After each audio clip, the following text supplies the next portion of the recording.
खुदावंद यीशु मसीह के कादिर नाम में आप सबको सलाम। मेरा नाम जो है शुभताशर है, और जैसा कि आप जानते हैं कि मैं आपके साथ एक मुताला कर रहा हूँ इस किताब पर मुबनी फिरदौस दोज़ख और जिंदगी बाद मौत।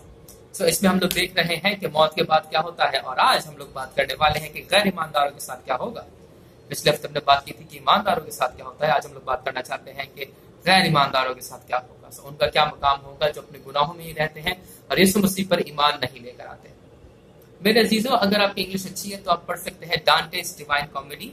सो ये लफ्ज इसके अंदर कॉमेडी आ रहा है, लेकिन डांटे एक नज़म लिखने वाला था, शायर था, जिसने एक नज़म लिखी थी, बहुत बड़ी नज़म लिखी थी, जिसके अंदर उसने बयान किया था कि मौत के बाद क्या होता है। सो उसके अंदर उसने जन्नत का भी बताया था और फिर उसने उसके अंदर दोज़ख का भी बताया था। और दोज़ख के अंदर जो उसने मकाम बयान किया है कि क्या क्या हाल हो रहे हैं, बाइबल के अंदर इसका जिक्र नहीं है, लेकिन उसने अपनी इमेजिनेशन से बताया। सो इट्स वेरी वंडरफुल कि लोगों की इमेजिनेशन कहाँ तक पहुंच जाती है। सो उसने तो सब कुछ लिखा। फिर एक बहुत जबरदस्त पेंटर था माइकल एंजेलो, जिसके बारे में सुना होगा आप लोगों ने, काफी मशहूर नाम है। उसने सिस्टीन चैपल ये एक चर्च का नाम है, जहां पर उसने अपनी एक पेंटिंग बनाई थी, और उसने डांटेस डिवाइन कॉमेडी को एक तरह से आप कह सकते हैं कि वहां पर पेंटिंग में दिखाया था कि वहां पर जो लोग मर चुके हैं और जिन्होंने मसीह यीशु को कबूल नहीं किया, उनकी क्या हालत है। सो अगर आप जाकर देखें या गूगल पे सर्च कर ले तो अगर आप जाके देख सके तो क्या ही बात है। तो लेकिन अगर आप गूगल सर्च भी करें तो आपको पता चलेगा कि किस तरह की वो पेंटिंग्स, क्या हाल होता है वहां पर। अगेन बाइबल के अंदर हमें कुछ चीजें मिलती हैं, लेकिन इतना विविड व्यू नहीं मिलता। खैर, आज हम देखना चाहते हैं कि बाइबल के अंदर क्या लिखा है। बड़ा एक मशहूर आजकल एक तालीम चल रही है, जिसके अंदर ये बोला जा रहा है कि भाई जब हम मर जाते हैं और अगर हम गैर ईमानदार होंगे और यीशु मसीह को कबूल नहीं करेंगे तो बस हमारा वजूद खत्म हो जाएगा।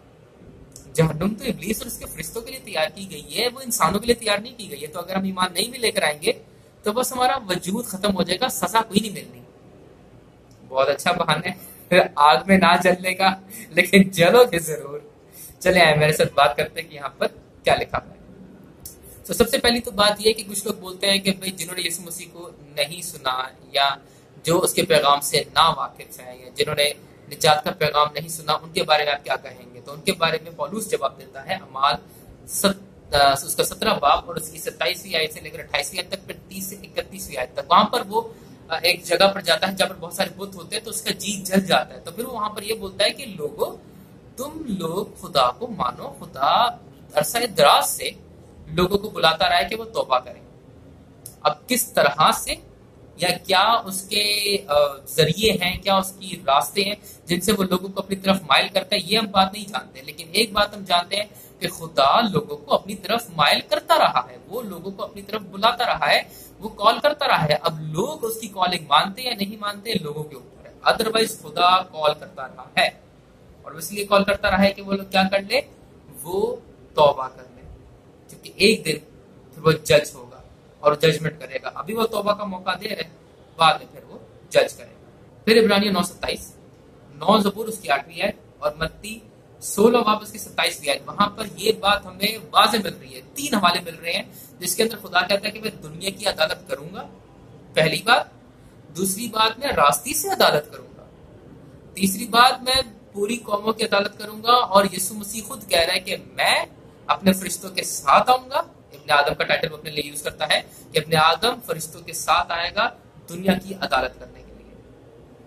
अब ये बहुत जरूरी है यहाँ पर कि आप थोड़ा सा यहाँ पर ये देखें कि जब अदालत होगी तो हमारे अमाल के मुताबिक होगी। अब पहले हम देख चुके हैं कि हमारी जो निजात है वो ईमान के वसीला से है, तो अदालत हमारे अमाल की बेस पे होगी। क्या महज ईमान लाना काफी ना होगा?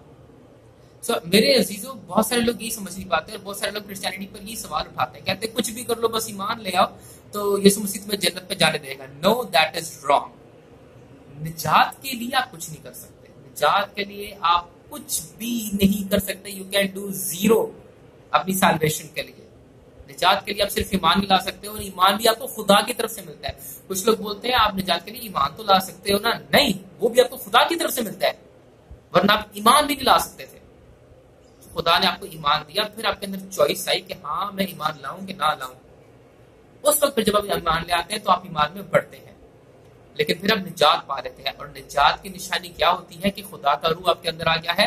अब आप नेक अमल कर सकते हैं। पहले आप नेक अमल नहीं कर सकते थे, अब आप नेक अमल कर सकते हैं जब आप निजात ले आए हैं। तो अमाल आपकी निजात का सबूत है। अमाल से निजात नहीं मिलती, लेकिन निजात से अमाल मिल जाते हैं। ये बात हो रही है क्रिश्चियनिटी के अंदर। तो जब खुदा कहता है ना कि अमाल से उनका इंसाफ होगा, तो अमाल से क्रिश्चियंस का भी इंसाफ होगा। क्योंकि अगर उनके अमाल उनके ईमान के मुताबिक नहीं रहे तो फिर वो भी जन्नत में नहीं जाएंगे।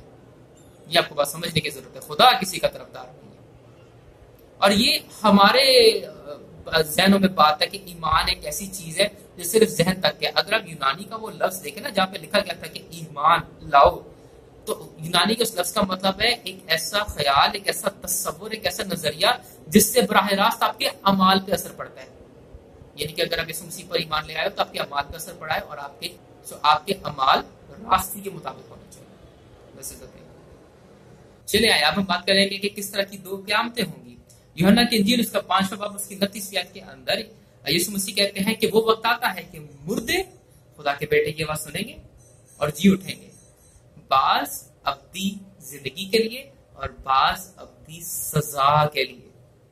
तो मेरे अजीजों, यहाँ पे बात आ रही है कि अब्दी सजा है, अब्दी सजा है। तो चलिए आइए बात करें कि अब्दी सजा क्या है।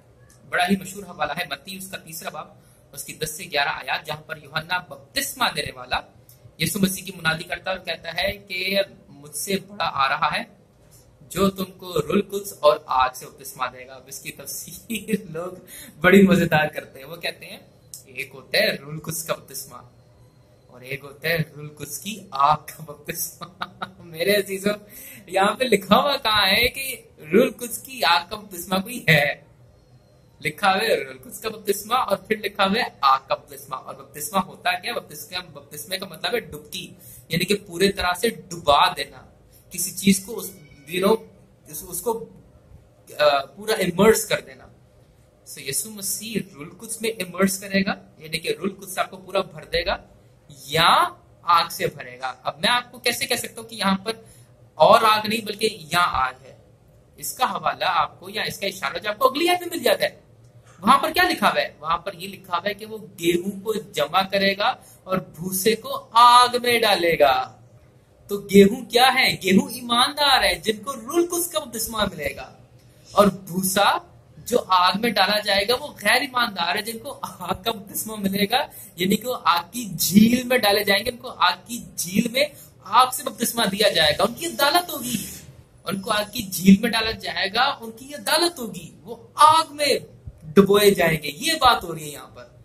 तो लोग आई डोंट नो पता नहीं क्या क्या बातें कहते रहते हैं। तो यहाँ से हम पता चलता है कि यीशु मसीह जब अदालत करने आ रहे हैं तो ईमानदारों को वो रूल कुद्स से बपतिस्मा देगा, और गैर ईमानदार जितने भी उस पर ईमान लाने से इनकार कर दिया जिन्होंने, और जो अपने गुनाहों में जीते रहे, जो दूसरों पर जुल्म करते रहे, उनको आग में। और इसमें कौन कौन से लोग होंगे? क्या बोल रहे हैं? ये क्या बात हुई गैर ईमानदार लोग आग में डाले जाएंगे?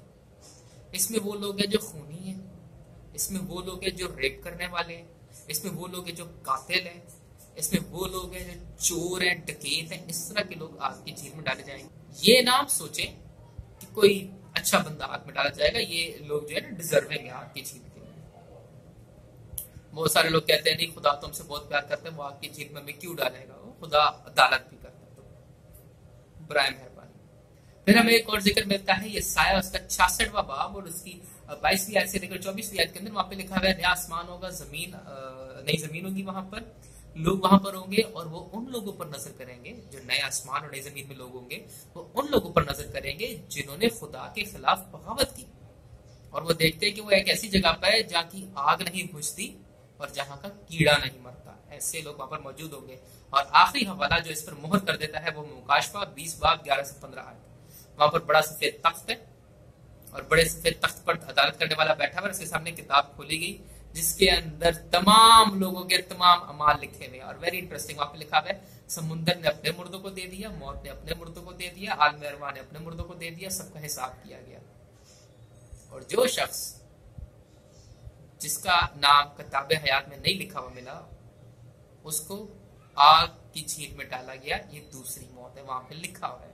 तो मेरे अजीज, और फिर बाद में बाद में मौत को और आलम अरवाह को भी आग की झील में डाल दिया गया, यानी कि मौत, गुनाह, गंदगी सब कुछ आग की झील में, दैट्स इट, खत्म। और बाकी तमाम लोग खुदा के पास आ गए। आज का सबक छोटा था, लेकिन मैं आपको चाहता हूं कि आप इस पर गौर करें। आज का हासिल कलाम क्या है? खुदा ने सब लोगों को तौबा के लिए बुलाया, चंद लोगों को नहीं बुलाया, सिर्फ हम क्रिश्चियंस को नहीं बुलाया, सबको तौबा के लिए बुलाया, क्योंकि हम सब गुनहगार हैं। और उसने हम सबको कैसे बचाया? यीशु मसीह की कुर्बानी देकर। जो बचाए जाएंगे वो तो जन्नत में जाएंगे, लेकिन जो अपने गुनाह में चलते रहते हैं, खुदा की मोहब्बत इसमें बहुत बड़ी नजर आती है कि खुदा हर तरह के बंदे को माफ करने के लिए तैयार है। वो रेपिस्ट है, वो चोर है, वो डकैत है, जो भी है, खुदा उसको माफ करने के लिए तैयार है। लेकिन अगर वो ईमान नहीं लेकर आता और वो अभी भी इन तमाम कामों में अपनी जिंदगी गुजारता है, फिर खुदा अदालत जरूर करेगा और फिर उसका मकाम आग की झील में होगा। आए मेरे अजीजों, अपने बारे में सोचें, क्या हमारे अमाल वाकई में हमारे ईमान के मुताबिक है? अगर आप क्रिश्चियन है तो क्या आप झूठ बोलते हैं? नहीं बोलना चाहिए। चोरी करते हैं? नहीं करनी चाहिए। अगर आप क्रिश्चियन हैं, अपने आप को क्रिश्चियन बोलते हैं, तो और जितने भी मेरे गैर ईमानदार दोस्त ये वीडियो देख रहे हैं, अगर कोई बंदा क्रिश्चियन बोले और हरामकारी करता हुआ आपको नजर आए, या शराब वगैरह पीता हुआ नजर आए, या कोई नशा वगैरह करता हुआ नजर आए, तो बराए मेहरबानी इसकी बात पर यकीन ना कीजिएगा कि वो क्रिश्चियन है। वो क्रिश्चियन नहीं है और वो अपने आप को धोखा दे रहे हैं। लेकिन साथ में वो अपने आप को भी सोचे, आप कैसी जिंदगी गुजार रहे हैं और आप क्यों यीशु मसीह पर ईमान लाने से इनकार कर रहे हैं? क्या है ऐसी बात? इस बात पर गौर करें, सोचें, और अगर आपको तौबा करने की जरूरत है तो तौबा करें।